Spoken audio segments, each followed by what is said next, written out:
കേന്ദ്ര സർക്കാർ ജീവനക്കാരനെയും സ്വകാര്യ കമ്പനിയിലെ ജീവനക്കാരനെയും ഒരേ രീതിയിൽ വിലയിരുത്തിയാൽ മതിയാകുന്നു?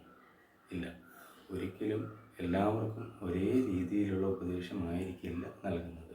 ഉദാഹരണത്തിന്, സെൻട്രൽ ഗവൺമെൻറ്റിൽ ഉയർന്ന തസ്തികയിൽ ഉയർന്ന ശമ്പളത്തിൽ ജോലി ചെയ്യുന്ന ഒരാളെ സംബന്ധിച്ചിടത്തോളം ഹെൽത്ത് ഇൻഷുറൻസോ റിട്ടയർമെൻറ്റ് പ്ലാനോ അയാളെ പ്രത്യേകിച്ച് ഉപദേശിക്കേണ്ട ആവശ്യം വരുന്നില്ല. കാരണം ജോലിയിലുള്ള സുരക്ഷിതത്വത്തെക്കുറിച്ചോ അസുഖം മൂലമുള്ള ആശുപത്രി ചെലവുകളെക്കുറിച്ചോ റിട്ടയർമെൻറ്റിന് ശേഷമുള്ള വരുമാനത്തിനെക്കുറിച്ചോ അദ്ദേഹത്തിന് കൂടുതൽ ആശങ്കപ്പെടേണ്ടതില്ല.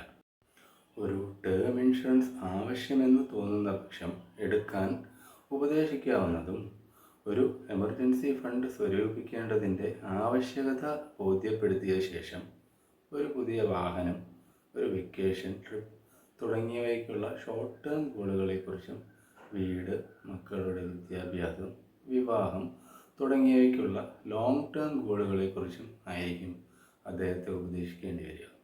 എന്നാൽ ഇതേ സമയത്ത് ഉയർന്ന ശമ്പളത്തിൽ ഒരു പബ്ലിക് സെക്ടറിൽ ജോലിയുള്ള ആളെ സംബന്ധിച്ചിടത്തോളം ആദ്യം തന്നെ അദ്ദേഹത്തിന് ആ ജോലിയിലുള്ള സുരക്ഷിതത്വമാണ് കണക്കാക്കേണ്ടത്.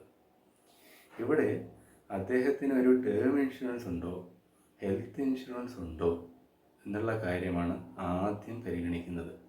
പിന്നീട് ലോൺ എടുത്ത് വീട് നിർമ്മിച്ചിട്ടുണ്ടോ എങ്കിൽ അതിൻ്റെ കടം എത്ര, ഈ കാര്യങ്ങൾ വിലയിരുത്തിയാണ് പ്രധാന ഉപദേശങ്ങൾ നൽകേണ്ടി വരിക.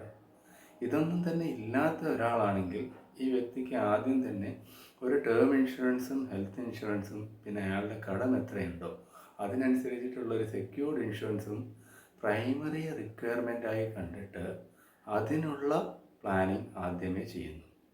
പിന്നെ നല്ല ഒരു റിട്ടയർമെൻറ്റ് പ്ലാനും അത്യാവശ്യ ഘട്ടങ്ങളെ നേരിടാനുള്ള ഒരു എമർജൻസി ഫണ്ട് സ്വരൂപിക്കേണ്ടതിൻ്റെ ആവശ്യകതയും ഉപദേശിച്ച ശേഷമായിരിക്കും വാഹനം, വെക്കേഷൻ പോലുള്ള മറ്റ് ഷോർട്ട് ടേം ഗോളിന് വേണ്ടിയുള്ള നിക്ഷേപ പദ്ധതികളും പിന്നെ മക്കളുടെ വിദ്യാഭ്യാസം, വിവാഹം പോലുള്ളവയിലേക്കും കടക്കുന്നത്.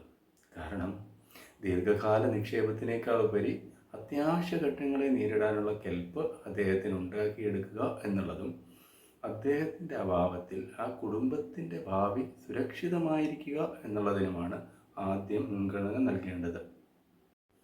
ഈ വിധം കൃത്യമായ വിലയിരുത്തലുകൾക്ക് ശേഷമാണ് ഒരാൾക്ക് ഏത് രീതിയിലുള്ള പദ്ധതിയാണ് ഉചിതമായത് എന്ന് കണ്ടെത്തി ഏതൊക്കെ സമയത്ത് എങ്ങനെയൊക്കെ നടപ്പിലാക്കാം എന്ന് ഉപദേശിക്കുന്നതും അനുയോജ്യമായ രീതികൾ പരിചയപ്പെടുത്തുന്നതും.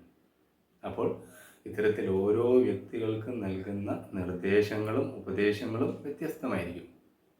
എന്നിരുന്നാലും ഒരു ഫിനാൻഷ്യൽ അഡ്വൈസർ നൽകുന്ന ഉപദേശങ്ങൾക്ക് ചില പരിമിതികളുണ്ട് കേട്ടോ. അതെന്താണെന്നല്ലേ, പലപ്പോഴും ഈ ഉപദേശങ്ങളും നിർദ്ദേശങ്ങളും എല്ലാം അവ മാത്രമായിട്ട് ഒതുങ്ങിപ്പോവാറാണ് പതിവ് എന്നുള്ളതാണ് ഏറ്റവും സങ്കടകരമായിട്ടുള്ള വസ്തുത. ഇത് പ്രാവർത്തികമാക്കുന്നത് വളരെ ചുരുക്കം പേരാണ്.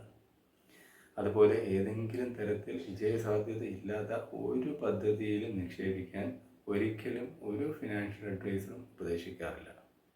അപ്പോൾ ഈ ഫിനാൻഷ്യൽ പ്ലാനിങ് എന്താണെന്നും ഫിനാൻഷ്യൽ ഗോൾ എന്താണെന്നും ഇതെങ്ങനെയൊക്കെയാണ്, എന്തൊക്കെ നോക്കിയിട്ടാണ് ഇതൊക്കെ സെറ്റ് ചെയ്യുന്നത് എന്നും ഏകദേശം മനസ്സിലായി എന്ന് വിചാരിക്കുന്നു.